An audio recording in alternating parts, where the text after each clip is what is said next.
শিলিগুড়ি থেকে মাত্র 2 ঘন্টা দূরে এমন এক পৌরাণিক মন্দির রয়েছে যার কথা মহাভারতেও উল্লেখ আছে।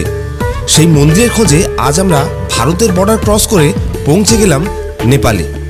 এখানে এসে 150 টাকা দিয়ে একদিনের ভানসারা নিলাম আর পৌঁছে গেলাম নেপালের ঝাপা ডিস্ট্রিক্টের অর্জুনধারা জলেশ্বর ধাম মন্দিরে।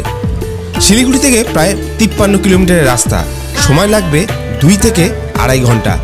আর এই সেই পৌরাণিক মন্দির যেখানে অর্জুন 10,000 গরুকে জল খাওয়ানোর জন্য ভগবান শিবের কাছ থেকে পগ্নক্ষেত্র বাণ নিয়ে মাটি ভেদ করে এই জলের ধারা তৈরি করে, যা আজও একইভাবে বয়ে চলেছে।